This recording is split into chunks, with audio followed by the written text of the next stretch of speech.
Vamos a hacer un estudio en el libro de Miqueas por 6 semanas y vamos a hacer esto por razones prácticas. Al fin de julio voy a estar ausente otra vez porque mi hermanita va a casarse y voy a estar en Maine para esta boda. También en agosto por un domingo voy a predicar en Bakersfield. Y muchas personas están viajando en el verano, entonces es mejor si esperemos hasta septiembre para reanudar nuestro estudio en 1 de Pedro. Y en estas 6 semanas, más o menos, podemos estudiar el libro de Miqueas.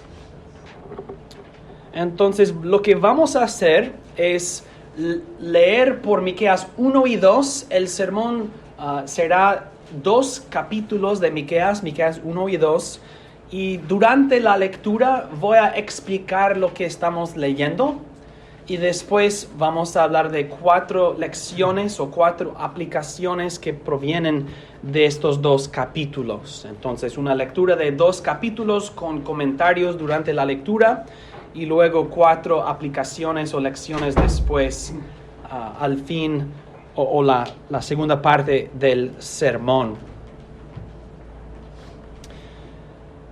Miqueas, capítulo 1, vamos a empezar con versículo 1. Palabra de Jehová que vino a Miqueas de Moreset en días de Jotam, Acaz y Ezequías, reyes de Judá, lo que vio sobre Samaria y Jerusalén. Noten que, como muchos libros de los profetas, el inicio del libro nos describe el contexto histórico en que este profeta está cumpliendo su ministerio. Entonces nos da un periodo específico de 3 reyes de Judá, son Jotam, Acaz y Ezequías. Pero también Miqueas dice que sus profecías o su profecía es para Judá y para Samaria, para el reino del norte, Israel, Samaria, y el reino del sur, Judea y Jerusalén. Entonces, los años representados en esta profecía son más o menos un periodo de 30 años entre 750 antes de Cristo hasta 720 antes de Cristo. 750 antes de Cristo hasta 720 antes de Cristo. Es un periodo de 30 años antes de la caída del reino de Israel al norte. Entonces, Miqueas es un profeta a los 2 reinos, Israel y Judá, en los años antes de la caída del reino del norte.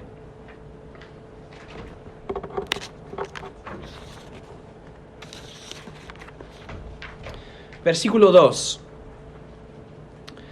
Oíd, pueblos todos, está atenta tierra, y cuánto hay en ti. Y Jehová el Señor desde su santo templo sea testigo contra vosotros. Porque aquí Jehová sale de su lugar y descenderá y hollará las alturas de la tierra. Y se derretirán los montes debajo de él, y los valles se hendirán como la cera delante del fuego, como las aguas que corren por un precipicio. Miqueas empieza su profecía con las palabras de una corte. Dios habla desde su santo templo como un testigo, y un testigo que testifica contra otras personas, contra los culpables. Es decir, Dios va a acusar a Israel y Judá. Dios tiene acusaciones contra su pueblo por medio del profeta Miqueas.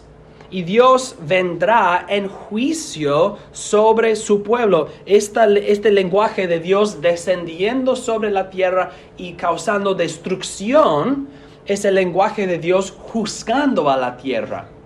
Pero nosotros sabemos que sus acusaciones y también la destrucción no es para todos los hombres en este momento, sino para Judá e Israel.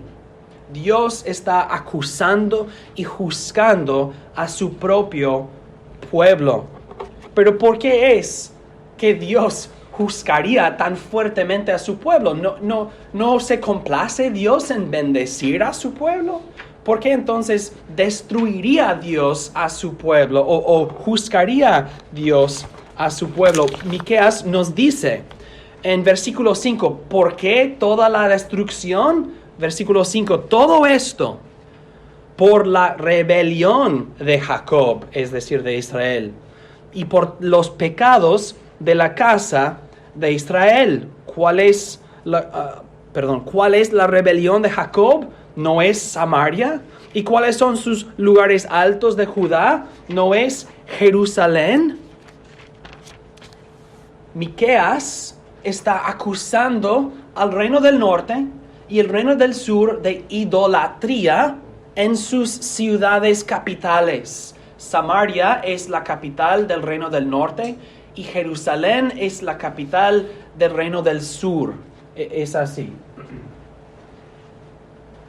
El reino de Israel al norte, su capital es Samaria. El reino de Judá o Judea al sur, su capital es Jerusalén. Y Miqueas está diciendo, Samaria es su lugar alto, Jerusalén es su lugar alto. Y los lugares altos son los lugares donde ofrecen sacrificios a los dioses falsos.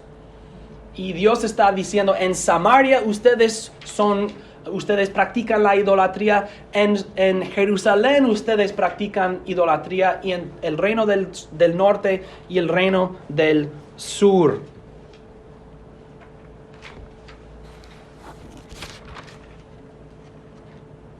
¿Cuáles son los lugares altos de Judá? ¿No es Jerusalén?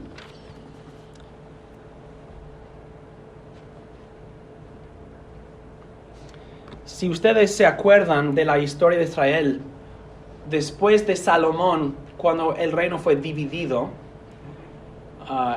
Jeroboam, el rey, él construyó un lugar de adoración al norte, que fue un pecado abominable. Y todos los reyes de Israel al norte, ellos continuaban la práctica de adorar en este otro lugar, en Betel, y también hicieron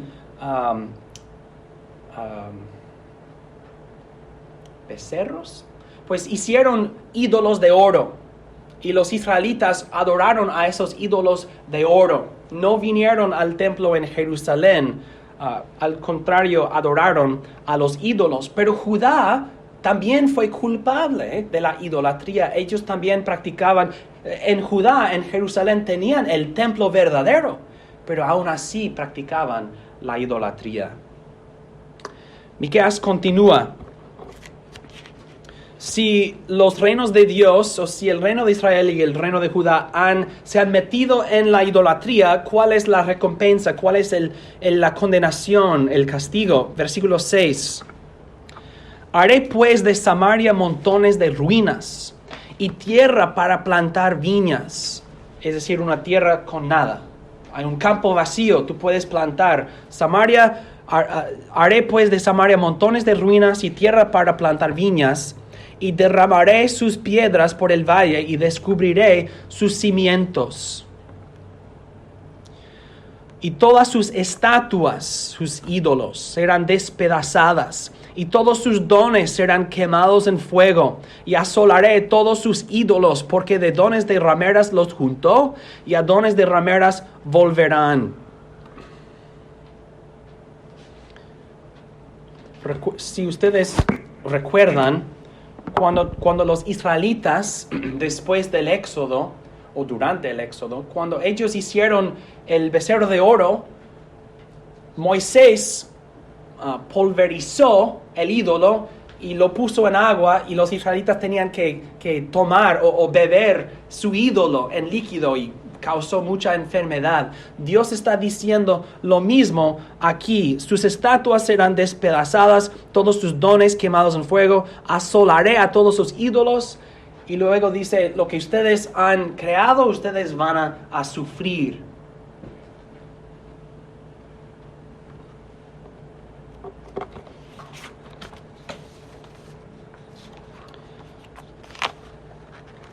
Dice Miqueas en versículo 8, por esto lamentaré y siempre lucho con esta palabra, aullaré y andaré despojado y desnudo.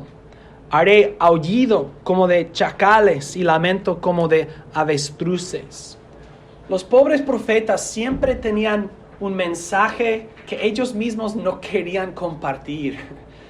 Dios frecuentemente les dio a los profetas malas noticias para su pueblo, porque los profetas frecuentemente funcionaban como abogados que acusaron a Israel en nombre de Dios, para decir, Israel, estas son las acusaciones de Dios contra ustedes, y estas son las malas noticias por su pecado.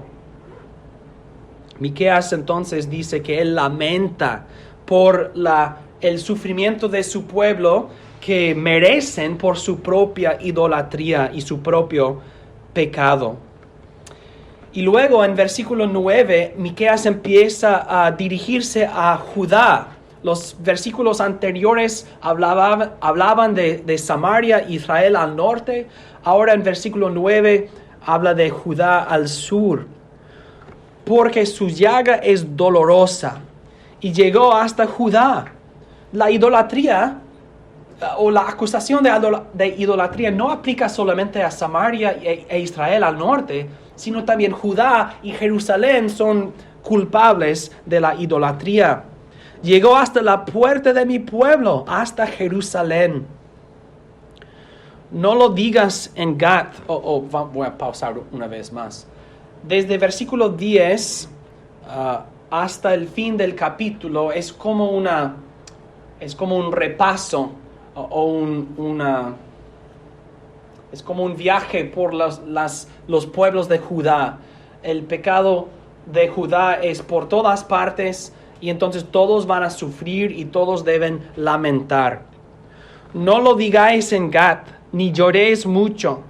Revuélcate en el polvo de Bet-Leafra. Pásate, oh morador de Zafir, desnudo y con vergüenza. El morador de Sanaán no sale. El llanto de Betesel os quitará su apoyo. Porque los moradores de Marot anhelaron ansiosamente el bien, pues de parte de Jehová el mal había descendido hasta la puerta de Jerusalén. Uncid al carro bestias veloces, oh moradores de Laquis, que fuisteis principio de pecado a la hija de Sión, porque en vosotros se hallaron las rebeliones de Israel. Por tanto, vosotros daréis dones a Moreset Gat, las casas de Aksib serán para engaño a los reyes de Israel. Aún os traeré nuevo poseedor, oh moradores de Maresa. La flor de Israel huirá hasta Adulam. Ráete y trasquílate por los hijos de tus delicias. Hazte calvo como águila, porque en cautiverio se fueron de ti. Es como decir, desde San Diego hasta Santa Ana, hasta Los Ángeles, en todo el sur de California, ustedes han practicado la idolatría y todos ustedes van a sufrir las consecuencias. Miqueas tiene malas noticias para Israel al norte, para Judá al sur, para sus capitales Samaria y Jerusalén y para todos los pueblos.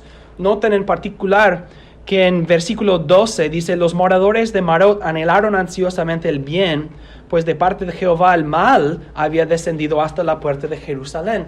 Los pueblos dependen de las capitales para su bien. Si la capital cae, también los pueblos van a caer, porque no pueden defenderse, no tienen fortalezas, no tienen ejércitos. Entonces, si los pueblos están mirando hacia Jerusalén para su bien y Jerusalén se cae, es derrotado por otros ejércitos, etc., los pueblos también van a sufrir. Y si Dios anuncia entonces juicio contra las capitales, la consecuencia es juicio para todos los pueblos.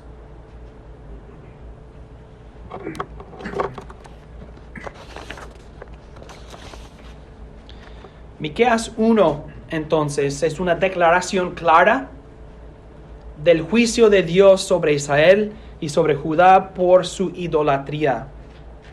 Pero en Miqueas capítulo 2, vemos que los pecados de Israel y Judá son más que simplemente la idolatría.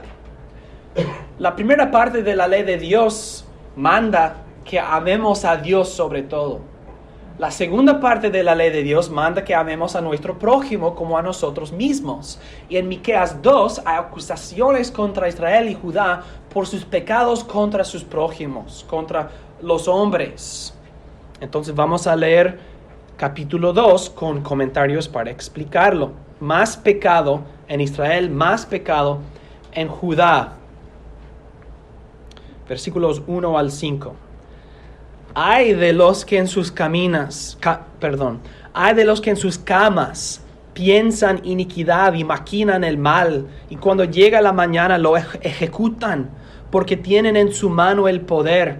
Codician las heredades y las roban, y casas y las toman. Oprimen al hombre y a su casa, al hombre y a su heredad.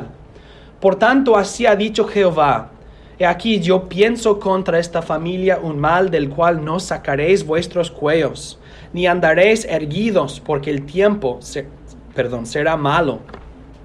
En aquel tiempo levantarán sobre vosotros refrán, y se hará endecha de lamentación, diciendo: Del todo fuimos destruidos. Él ha cambiado la porción de mi pueblo, como nos quitó nuestros campos, los dio y los repartió a otros. Por tanto, no habrá quien a suerte reparte heredades en la congregación de Jehová. Vemos que los ricos estaban oprimiendo a los pobres, que las personas con mucho codiciaban y querían más, y usaron su influencia y su poder para manipular y maquinar, para tomar de los que no tenían lo que sí tenían, y para amontonar para sí mismos bienes y riquezas y propiedades. Y Miqueas acusa a los ricos por oprimir a los pobres y por planear y maquinar y pensar: ¿cómo puedo hacer esto? ¿Cómo puedo obtener esta cosa? Y luego en la mañana lo hacen, lo ejecutan. Y así oprimen a sus hermanos. Y dice Miqueas: están robando las heredades de los pueblos, sus herencias ancestrales. Ellos no tienen respeto ni amor para otros. Al contrario, solamente codician y codician, quieren y quieren con envidia, y luego roban y roban. Continúa Miqueas para decir que la maldad de Israel también es que no quieren oír la palabra de Dios. No quieren oír la palabra de Dios. Versículo 6. No profeticéis, dicen a los que profetizan. No les profeticen, porque no les alcanzará vergüenza. Tú, que te dices casa de Jacob, ¿se ha acortado el espíritu de Jehová? ¿Son estas sus obras? ¿No hacen mis palabras bien al que camina rectamente? El profeta está diciendo: ustedes no quieren la palabra de Dios, ustedes rechazan la palabra de Dios. ¿Pero es sabio esto? Miqueas dice: ¿no saben ustedes que la palabra de Dios hace bien a la persona que la recibe y escucha y presta atención? ¿Por qué rechazar la única cosa que puede rescatarte? Miqueas dice: si tú te humillas y recibes las acusaciones de Dios, y si no te rehusas oír las acusaciones de Dios, serías bendecido. Y nosotros sabemos por el testimonio de todo el Antiguo Testamento que cada vez que los israelitas se humillaron y se arrepintieron de sus pecados, ¿qué hizo Jehová? Que Jehová no derramó sobre ellos el desastre que había advertido o amenazado, porque Dios se acerca a los humildes, pero Dios resiste a los soberbios. Entonces Miqueas dice en el versículo 7, ¿no hacen mis palabras bien al que camina rectamente? Si tú recibes mis palabras, incluso mis acusaciones, hay una bendición para ti. Pero los israelitas no quieren saber de su pecado. No quieren un mensaje que les advierte y les hace conscientes. Y para que no quieren darse cuenta de sus pecados. Miqueas continúa y describe otra vez su opresión y su autoengaño en versículo 8. Dice: el que ayer era mi pueblo se ha levantado como enemigo. De sobre el vestido quitaste las capas atrevidamente a los que pasaban, como adversarios de guerra. A las mujeres de mi pueblo echaste fuera de las casas que eran su delicia. A sus niños quitaste mi perpetua alabanza. Levantaos y andad, porque no es este el lugar de reposo, pues está contaminado, corrompido grandemente. Si alguno andando con espíritu de falsedad mintiere diciendo, yo te profetizaré de vino y de sidra, este tal será el profeta de este pueblo. Dice Miqueas, la tierra prometida, la tierra santa, ya no puede soportar a ustedes porque ustedes no son santos. Ustedes han corrompido la tierra santa, entonces la tierra santa ya no es una tierra de reposo para ustedes. Y ustedes lo que quieren es un profeta que anuncia vino y sidra, la borrachera, el placer, no el pecado. No me hables del pecado, háblame de las cosas buenas de la tierra. Entonces Dios testifica contra Israel y contra Judá sus pecados de idolatría, sus pecados contra sus hombres, su rechazo de la palabra de Dios, su corazón que quiere placer y placer sin pensar en el pecado. Y Dios dice, voy a juzgar a mi pueblo. Voy a juzgar a los que han recibido mi palabra, pero no han oído mi palabra. Pero los profetas también tenían buenas noticias. Junto con las malas noticias encontramos buenas noticias. Y Miqueas capítulo 2 concluye con una promesa de restauración, salvación y restauración. Después de estas acusaciones y amenazas, leemos en versículos 12 y 13 un cambio completo, un contraste fuerte. De cierto te juntaré todo, oh Jacob, recogeré ciertamente el resto de Israel. Lo reuniré como ovejas de Bosra, como rebaño en medio de su aprisco. Harán estruendo por la multitud de hombres. Subirá el que abre caminos delante de ellos. Abrirán camino y pasarán la puerta y saldrán por ella. Y su rey pasará delante de ellos. Y a la cabeza de ellos, Jehová. Dios promete reunir a su pueblo, rescatar a su pueblo y dirigir a su pueblo. ¿Qué podemos aprender, hermanos, de estos dos capítulos de Miqueas? Miqueas 1 y 2. El mensaje mismo no es complicado. Ya lo explicamos mientras leer. Israel es culpable de muchos pecados y Dios va a juzgar a su pueblo. ¿Qué podemos aprender nosotros de estas palabras? 4 lecciones o 4 aplicaciones que provienen de estos dos capítulos del profeta Miqueas. Número 1. Vemos que el juicio de Dios es insoportable e inevitable. El juicio de Dios es insoportable e inevitable.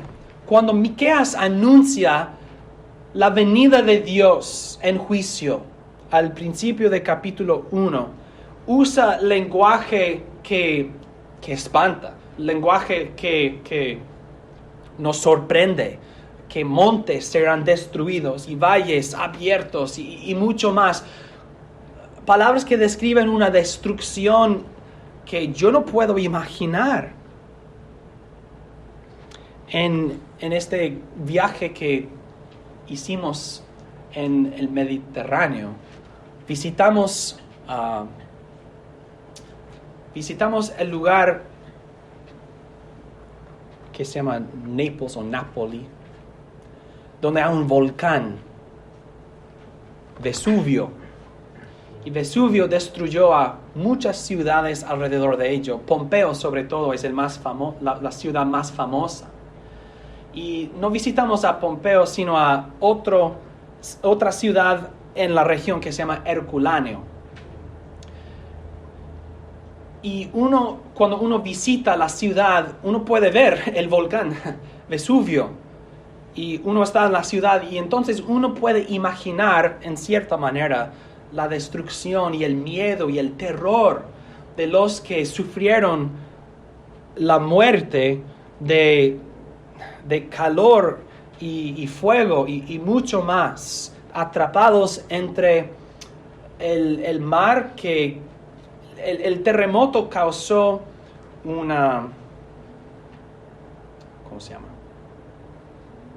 Tidal wave, una ola tidal o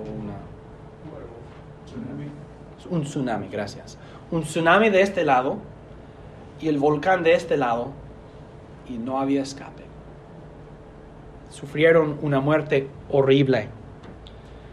Pero el lenguaje que Miqueas usa para describir la venida de Dios es aún peor. Es aún peor, que Dios destruye a todo, montones destruidos, valles destruidos, dice, y se derretirán los montes debajo de él, y los valles se hendirán como la cera delante del fuego, como las aguas que corren por un precipicio. No hay nadie que puede soportar o resistir o sobrevivir el juicio de Dios. Miqueas usa palabras apocalípticas para describir el poder de Dios. A veces cuando uno tiene que sufrir algo, nosotros podemos padecer por fuerza. Ok, doctor, córtame. Pero las palabras que Miqueas usa o utiliza describen un juicio que nadie puede soportar. Si hay un fuego y te digo, pon la mano en el fuego y vamos a ver cuántos segundos tú puedes padecer el calor, pues sería locura hacerlo, pero podríamos hacerlo por unos segundos, pero no más. ¡Auch! Me duele, me quema. ¿Cómo puede el hombre pensar que puede soportar el juicio de Dios? O quizás no has pensado, yo tengo que experimentar el juicio de Dios. ¿Cómo puedo yo soportarlo? Pues no es posible. No es posible. Y Miqueas dice en versículo 9 de capítulo 1, su llaga es dolorosa, que sería mejor traducirlo incurable. Su llaga es incurable. Es una herida que no tiene cura. Uno no puede soportar esta herida.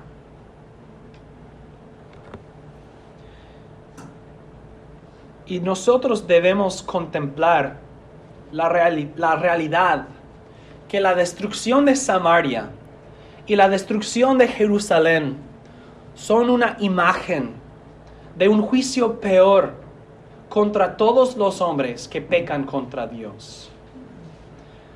Porque los pecados de Israel y Judá son también los pecados de toda la raza humana. Y la destrucción que los pecadores sufrirán por Dios es peor que lo que sufrieron los israelitas y los judíos en Samaria y Jerusalén. Porque es un juicio eterno e infinito. Es un juicio también inevitable, porque es Dios quien juzga. Si ejércitos ajenos están invadiendo, podemos evitarlos por huir, porque estamos huyendo de los hombres. Pero si Dios visita en juicio, ¿quién puede escapar? ¿Quién puede evitar? ¿A dónde podemos huir? Y Dios dice, ¿dónde está? No puedo encontrarlo. No es posible. Si nos escondemos en los valles, ¿qué dice? Y los valles se hendirán como la cera delante del fuego. Si nos escondemos en los montes se derretirán debajo de él. No hay nada en la creación que pueda escondernos del Creador. Miqueas 2, versículo 3 dice, he aquí, yo pienso contra esta familia un mal del cual no sacaréis vuestros cuellos. Si pensamos en nuestros pensamientos secretos, yo escaparé el juicio de Dios. Yo escaparé la condenación de Dios. ¿Cómo? ¿Cuál es su plan? El juicio de Dios es inevitable para todos los hombres. Tu plan debe ser, no voy a morir. Buena suerte. Todos nosotros vamos a morir. Y todos nosotros sabemos que vamos a morir. Entonces todos nosotros, por ser pecadores, somos confrontados por un juicio insoportable e inevitable. Pues no, yo en el infierno voy a soportar el sufrimiento. No es posible. No entiendes si piensas así. Contempla el juicio experimentado por el alma y el juicio experimentado por el cuerpo.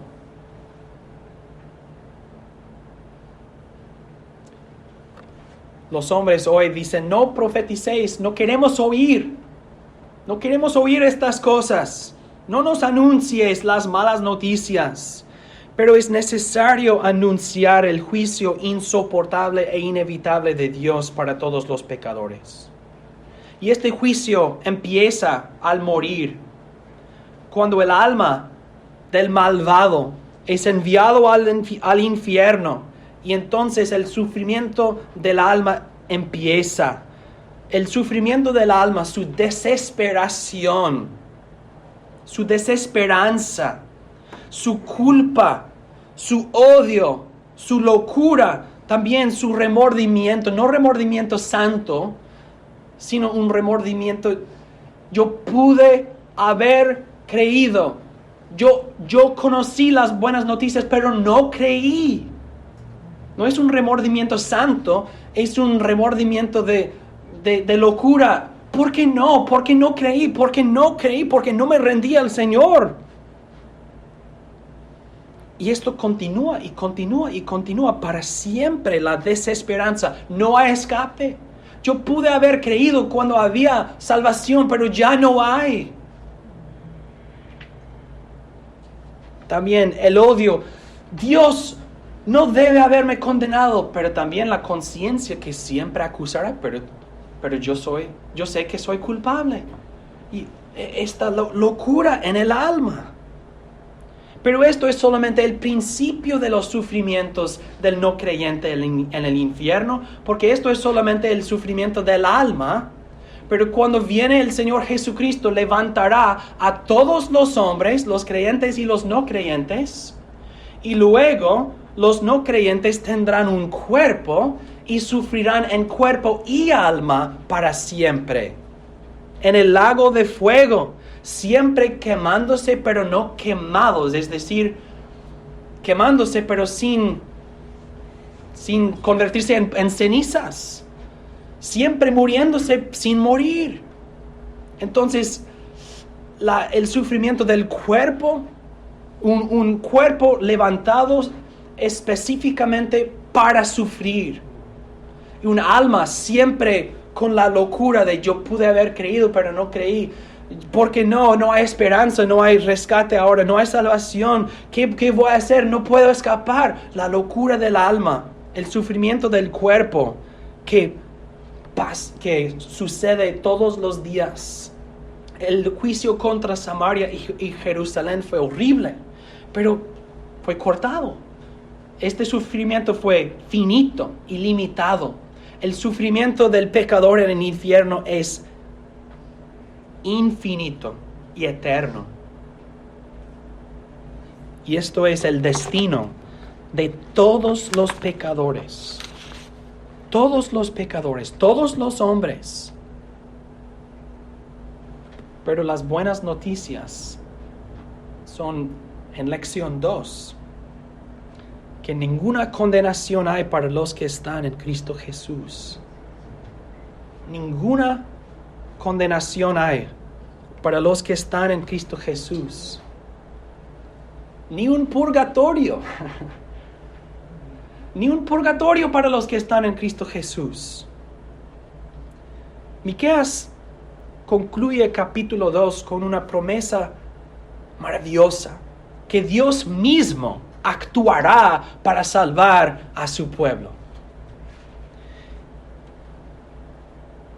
¿Por qué necesitan ser salvos? Miqueas 2:10. Levantaos y andad, porque no es este el lugar de reposo, pues está contaminado, corrompido grandemente. En el Antiguo Testamento, Dios había prometido que su nombre reposaría entre el pueblo. Yo pondré mi nombre entre mi pueblo. Mi nombre morirá, o mi presencia morará entre mi pueblo. Y mi pueblo tendrá descanso. Mi pueblo reposará en la tierra. Reposo para el nombre de Dios entre su pueblo. Reposo para el pueblo de Dios con Dios. Pero por ser pecaminosos, Miqueas dice, no es este, Canaán, Israel, no es este el lugar de reposo, porque está contaminado y corrompido grandemente. Pero Dios dice, yo actuaré. Yo actuaré. De cierto te juntaré todo, oh Jacob. Recogeré, lo reuniré. Y luego describe la salida de los israelitas de su exilio, de su cautiverio.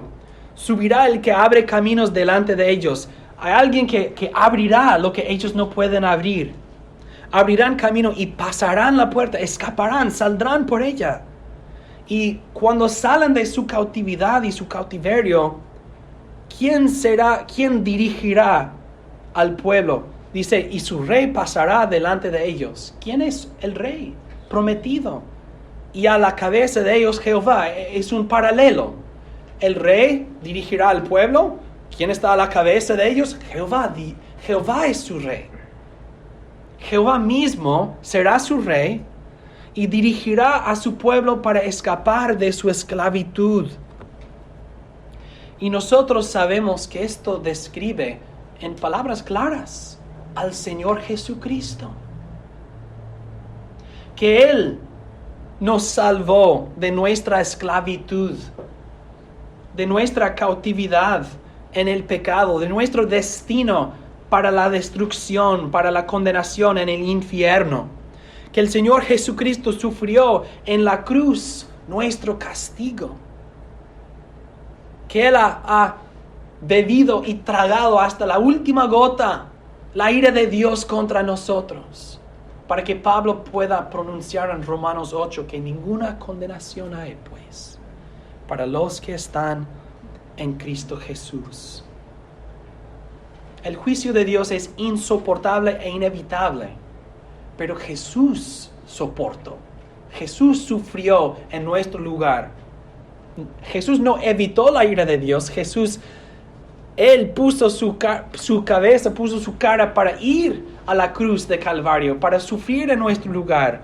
Y en Él vemos el cumplimiento de la promesa de Dios para juntar y reunir y recoger y reunir a un pueblo, una multitud de hombres que han salido de su cautividad y tienen como su cabeza a Dios mismo, quien es el Señor Jesucristo.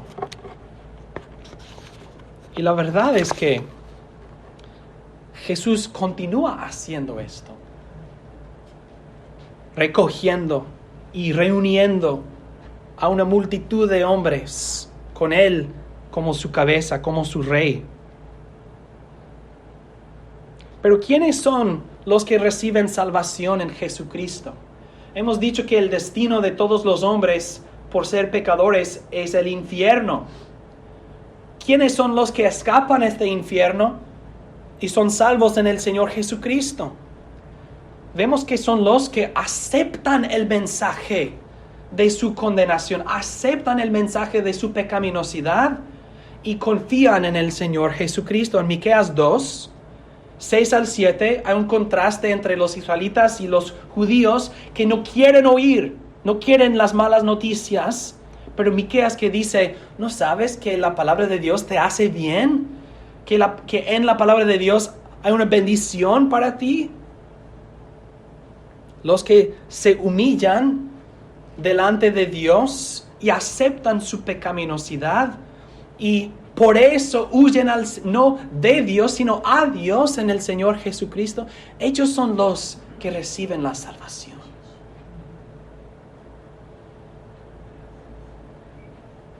Y al abrazar al Señor Jesucristo por la fe, su sangre nos purifica, nos perdona y su obediencia es atribuida a nosotros para que seamos justos delante de Dios. No con nuestras obras, sino con las obras del Señor Jesús. Y los que son perdonados y así justificados, Dios no puede condenar. Porque ¿qué condenaría en nosotros? No hay, pues ninguna condenación hay para nosotros que estamos en Cristo Jesús. Entonces, si tú oyes este mensaje de salvación y tú dices, no me profetices, no me hables de esto, morirás en tus propios pecados. Pero si tú te dices, yo soy idólatra, yo tengo ídolos en el corazón, Dios no es mi Dios principal, y yo he aborrecido a mi prójimo, yo he amado a mí mismo sobre todos, sobre Dios y sobre mi prójimo, soy pecador. Pero confieso mi pecado, me arrepiento de mi pecado, y yo confío en Jehová, el Rey que dirige a su pueblo para escapar de su esclavitud. Yo confío en el Señor Jesucristo. Tal persona la tiene, la salvación la tiene. El momento de creer, el momento de unirse a Jesús por la fe, somos salvos. Gloria, como cantamos, aleluya, gloria a Cristo. 2 lecciones más, hermanos, brevemente. Número 3, Dios no condena sus hijos, pero sí los castiga y disciplina. El juicio de Dios contra Israel y contra Judá son una imagen de un juicio del cual somos salvos en Cristo Jesús. Pero no debemos pensar que podemos entonces vivir como quiero, porque mis pecados son perdonados, porque Dios castiga, no condena, pero castiga a sus hijos, disciplina a sus hijos. Dios no nos salvó para pecar, nos salvó para vivir en santidad.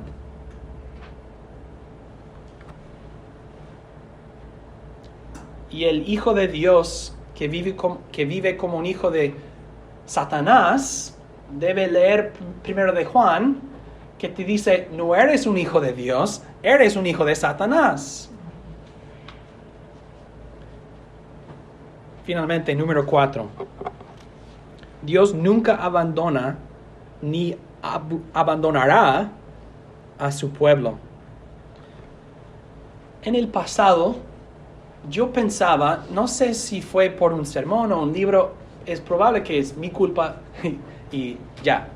Pero yo pensaba que después de separarse de Judá, el reino del norte dejó de ser una parte del pueblo de Dios y eran simplemente otro reino en el mundo. Y que Dios solamente se concentró en Judá y el linaje de David. Pero me equivoqué. Las Escrituras no dicen esto. Las Escrituras nos dicen que Dios era el Dios de Israel, el reino del norte, y que Dios envió sus profetas al reino del norte, y también que Dios salvó a su pueblo en el reino del norte. Dios no abandonó a los 10 tribus que formaron el reino del norte. En el libro de Miqueas vemos la profecía de Miqueas que dice, lo que vio sobre Samaria y Jerusalén. Y luego se dirige a Israel y Samaria y a Judá y Jerusalén. La palabra de Dios fue para los dos reinos o el reino dividido. Y la promesa al fin de capítulo 2 de recoger y reunir y colectar a un pueblo, el remanente, no es solamente el remanente de Judá, sino de Israel. Y vemos esto en el ministerio del Señor Jesucristo y en el ministerio de los apóstoles. Jesús visita Samaria y anuncia salvación a los samaritanos. Todos nosotros conocemos la historia de la mujer samaritana, que Jesús le anunció salvación, pero no solamente para ella, sino para todos los samaritanos. Y vemos que cuando Jesús resucitó de los muertos, comisionó a sus apóstoles y les dijo que deben anunciar el evangelio primero en Jerusalén y Judea y luego en Samaria. Y en Hechos, creo, capítulo 7 u 8, hay un Pentecostés samaritano, cuando el Espíritu Santo desciende sobre los samaritanos y los judíos en Jerusalén se dan cuenta de que las mismas bendiciones y la misma salvación que fue anunciado y experimentado en Jerusalén es para también los samaritanos. Y luego para los griegos, para los fines de la tierra. Entonces debemos entender que cuando los samaritanos se separaron de Judá y se metieron en idolatría grandemente, Dios no nos abandonó. Dios salvó su pueblo entre ellos. Y Jesús vino para morir para ellos. Y los apóstoles recogieron y colectaron a ellos para ser parte de la iglesia de Jesucristo. Y esto es un ejemplo a nosotros de la fidelidad de Dios para cumplir sus promesas y que Dios nunca abandona a su pueblo. Yo abandonaría a los samaritanos, ¿saben por qué? Porque no hay ni un rey en la historia de los reyes y las crónicas que recibe la aprobación de Dios en el reino de Israel. Todos eran malos, pero Dios no los abandonó. Hermanos, Dios no nos abandonará a nosotros tampoco. Si Dios ha prometido estar con nosotros, sabemos que siempre estará con nosotros. Y aun cuando nos desviamos, empezamos a andar en las tinieblas, Dios nos restaura.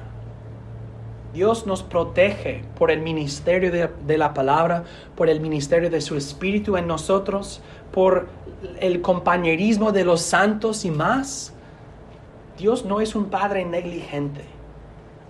No nos abandona y nunca nos abandonará. Gloria a Dios por su fidelidad. Amén.